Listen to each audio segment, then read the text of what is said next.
영국에서 유학을 했던 한 학생이 있었습니다.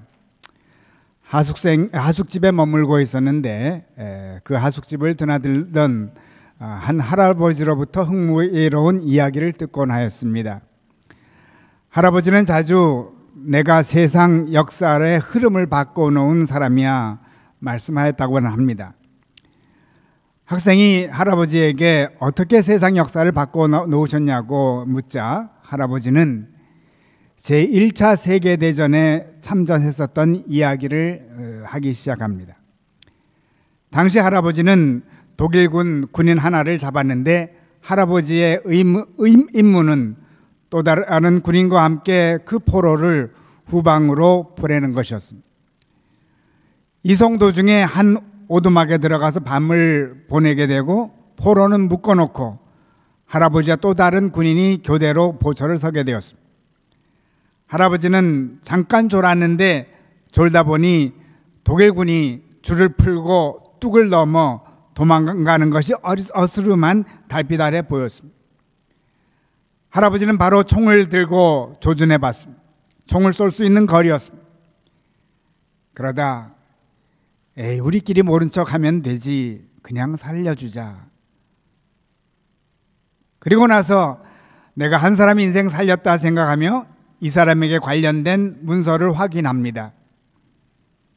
기록된 이름은 아돌프 히틀러였다. 같은 사람인지 아닌지 확인될 수는 없지만 같은 사람이었다고 가정한다면 이 할아버지는 정말로 역사를 바꿔놓은 사람이 된 것입니다. 특히 지난주는 이를 더욱 실감나게 하는 한 주간이었습니다. 지난주 목요일자 USA Today에는 바비야라는 곳을 소개하는 기사가 나왔는데 유크레인의 수도 키브 옆에 위치하는 곳인데 이곳에 75년 전에 독일 나치들이 유대인 33,000명 이상을 죽입니다.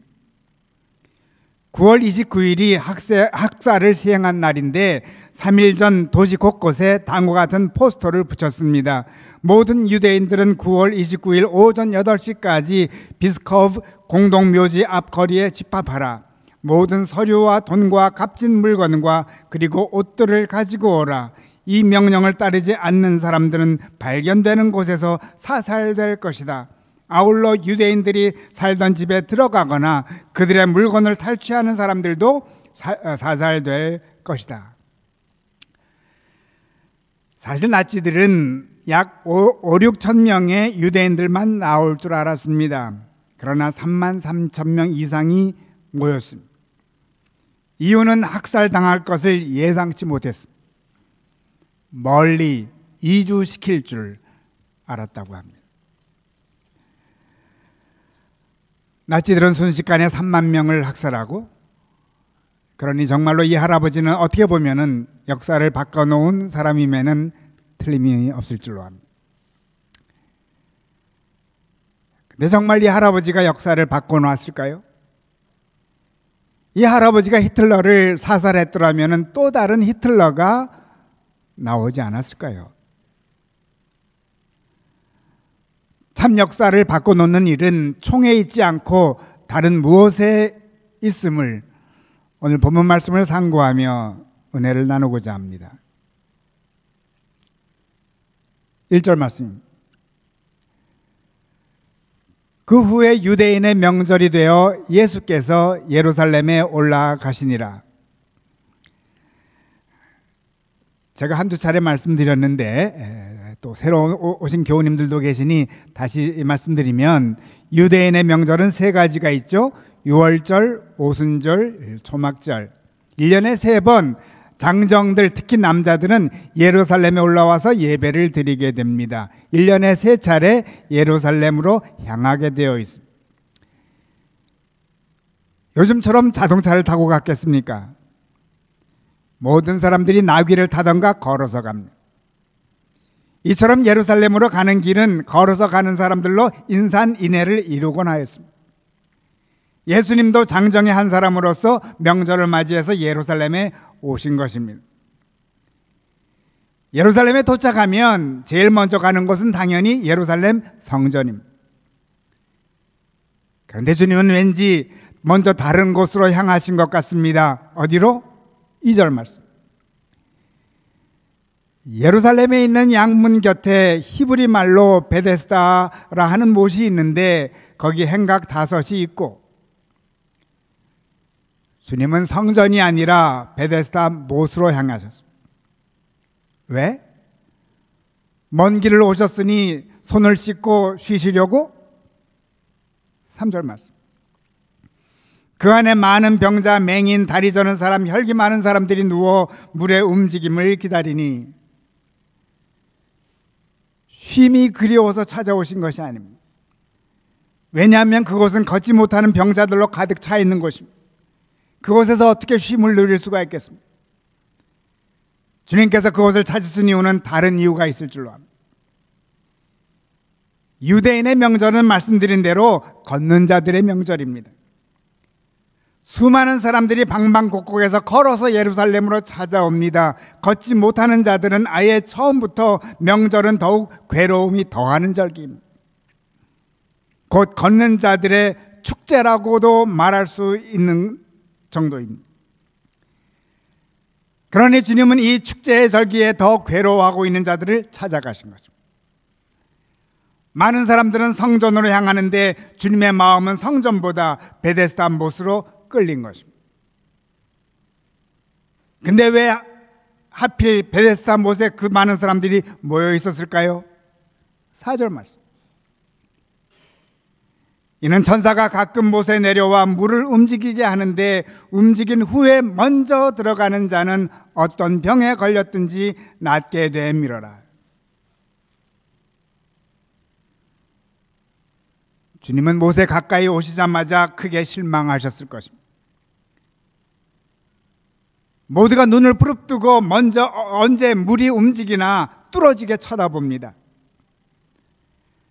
걷지 못하는 사람들을 위로하러 찾아오셨는데 모두가 정신이 없습니다. 걷지 못하는 사람들끼리 피나게 경쟁하는 곳이었습니다.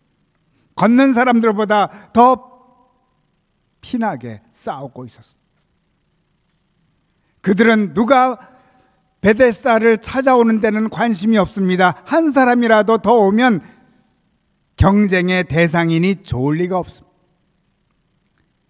그러니 아무도 주님을 알아볼 수가 없었습니다. 평화의 주님을. 그런데 주님의 눈에 한 사람이 들어옵니다. 이 사람은 다른 사람들과 좀 다른 분위기였습니다. 더 이상 눈을 부릅뜨고 물을 노려보지 않습니다. 어떻게 보면은 포기한 분위기. 5절 말씀. 거기 38해 된 병자가 있더라. 아니나 다를까 38년간 병에 걸려서 걷지 못하고 있는 사람이었어. 그래서 그런지 더 이상 이웃과 경쟁할 의욕조차 보이지 않았습니다. 그에게 찾아가셔서 물으십니다. 네가 낫고자 하느냐? 어떻게 대답하죠? 낫기를 원하나이다? 7절 말씀. 주여, 물이 움직일 때에 나를 못에 넣어주는 사람이 없어 내가 가는 동안에 다른 사람이 먼저 내려가나이다. 동문서답.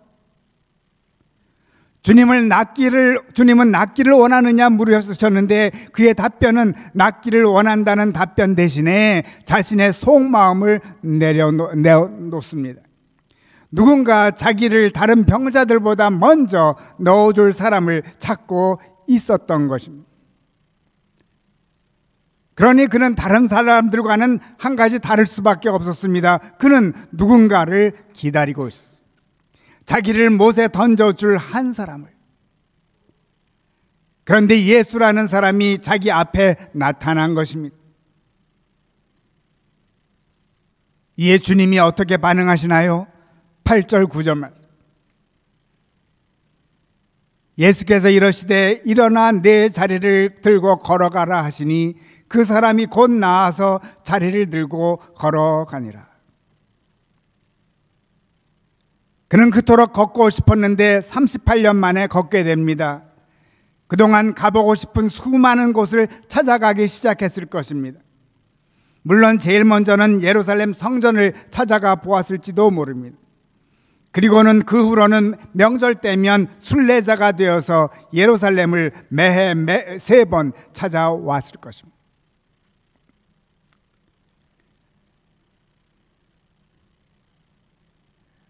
그렇다면 이 병자가 걷게 된 계기가 무엇일까요? 첫 번째로는 그는 주님을 보았습니다. 다른 병자들은 자기 힘으로 못에 뛰어들 생각에 주님을 보지 못하였지만 그는 누군가의 도움이 필요하기에 주님을 보게 되었습니다. 그리고 주님의 질문에 답변하였습니다. 물론 그 답변은 동문서답이었습니다. 주님은 네가 낫고자 하느냐 질문하셨는데 그는 엉뚱한 답변을 합니다. 그런데 놀라운 것은 주님은 그 답변의 내용은 전혀 개의치 않으십니다. 주님의 관심은 당신의 질문에 답변했다는 사실만으로도 만족하신 것 같습니다.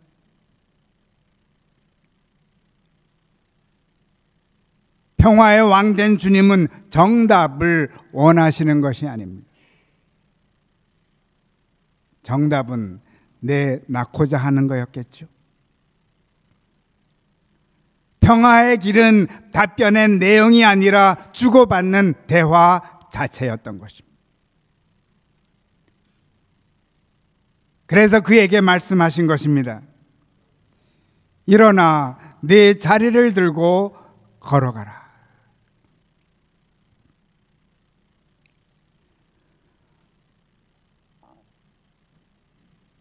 많은 병자들은 주님을 보지 않았습니다. 주님도 하나의 경쟁의 대상으로 보였기 때문에. 반면 이 병자는 주님을 보았습니다. 그리고는 주님과 대화를 나눴습니다. 결국 걷는 자들의 축제에 동참하게 되었습니다.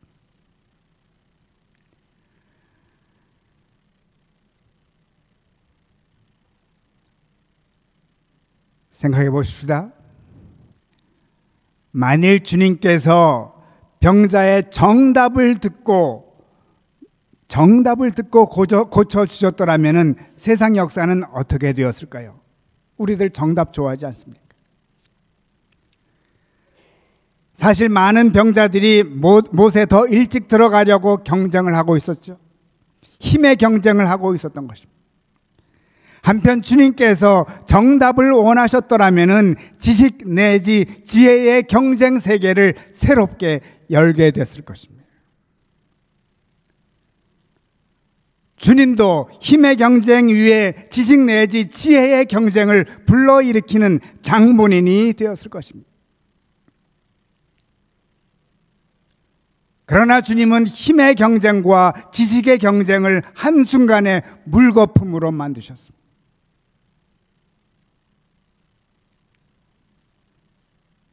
주님은 진실로 평화의 왕으로 오신 것입니다.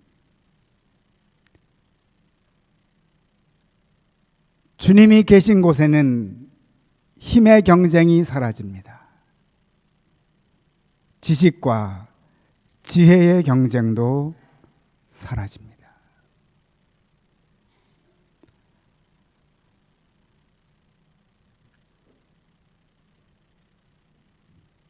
병자는 자기를 찾아온 예수라는 사람의 힘으로 다른 사람들을 이기고 낫게 되기를 바랬습니다.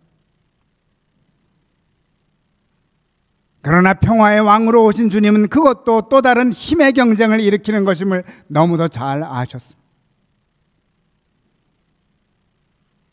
당신의 질문에 엉뚱하게 응답한 병자를 평화의 방법으로 고쳐주신 것입니다. 주님은 평화를 창조하신 것입니다.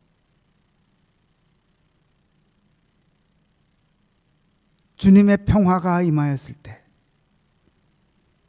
나음이 임한 것입니다. 곧이어 걷는 축제가 시작된 것입니다.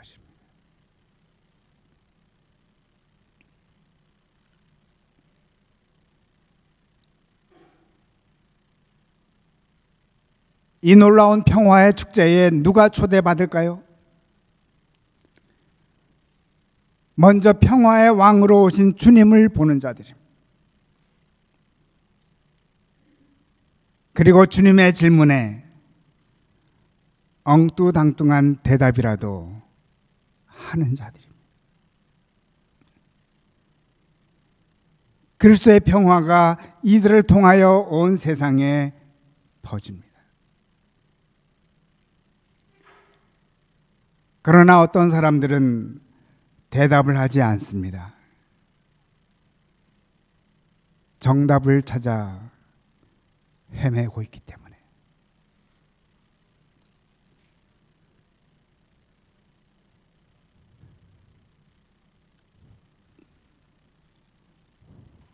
많은 분들이 잘 아시겠지만 히틀러가 되기 시작한 것은 가정에서부터입니다.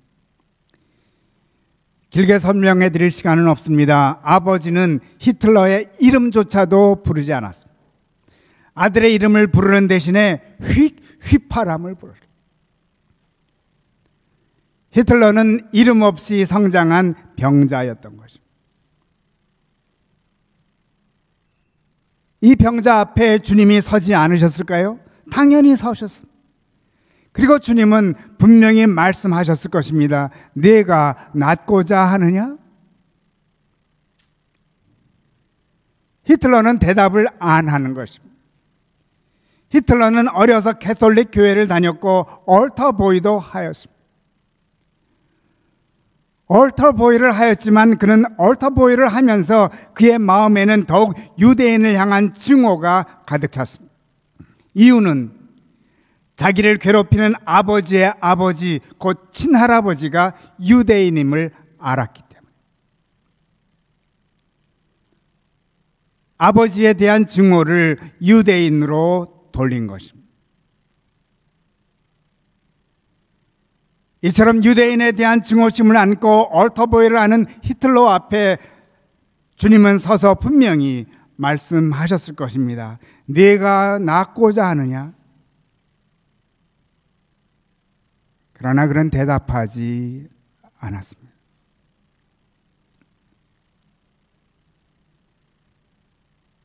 만일 주님을 보지 못하고 있던 히틀러에게 누군가가 가서 주님이 서 계심을 알게 해 주었더라면 바로 그 사람이 역사를 바꾼 사람이 되지 않았을까요?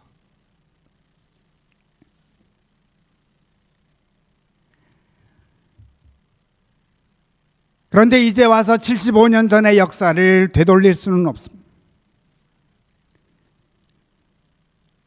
그러나 우리가 되돌릴 수 있는 역사가 있습니다.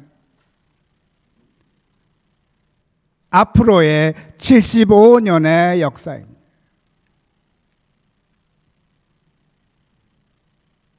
교회 여러분, 우리는 과거 75년의 역사를 바로잡기 위해 불림을 받지 않았습니다. 우리는 앞으로의 75년의 역사를 위해 부르심을 받았습니다. 그리고 오늘 성만찬에 참여하였습니다. 주님의 살과 피를 먹고 마셨습니다. 그 결과 우리 안에 있는 우리를 늘 괴롭혔던 힘의 경쟁, 지식의 경쟁이 더 이상 우리를 사로잡지 못할 줄로. 사실 우리도 38년간 힘의 경쟁, 지식의 경쟁으로 병들어 있었습니다. 그러나 이제는 우리도 걸을 수 있습니다. 우리는 주님의 몸이 된 것입니다. 도리어 우리가 가는 곳에는 힘의 경쟁도 지식의 경쟁도 사라집니다. 평화가 임합니다.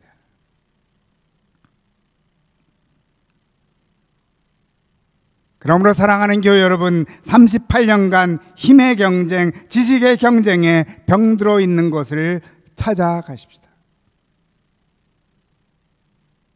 우리는 주님의 몸입니다.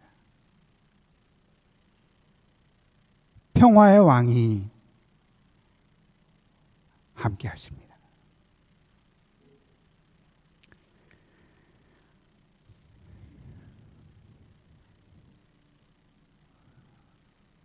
말씀을 거둡니다. 지난주 설교 준비를 하고 있는데 누군가가 문을 두드려서 나가보았습니다. 고등학생 2명이 서 있었습니다. 손에 든 대담 하이스쿨 D카, 우리 그 자동차에 주로 붙이는 거 있지 않습니까? 그것을 보여주면서 20불인데 후원해 달라고 부탁합니다. 저희는 대담에 살지만 더 이상 학교 시스템하고 관계없는 업계 살고 있지만 그래도 그곳에 살고 있으니 20불을 꺼내 주었습니다. 땡큐 하며 받길래 기회는 찬스다 하고 God bless you 했습니다. 아무 대답도 없더라고요. 만일 이 학생들이 돈 말고 제가 말하는 God bless you에도 thank you 했더라면 진정한 평화를 맛보지 않았을까 살짝 생각이 스쳐갔습니다. 우리들의 평화의 인사에 반응을 하든 안 하든 그것은 당사자들의 몫입니다. 우리는 가는 곳마다 평화의 소식을 전해야 하지 않을까요? 우리는 주님의 살과 피를 먹고 마신 주님의 몸이기 때문입니다. 평화의 인사에 대답하는 자들에게 주님은 걷는 자들의 축제에 초대하십니다. 내 자리를 들고 걸어가라. 아멘.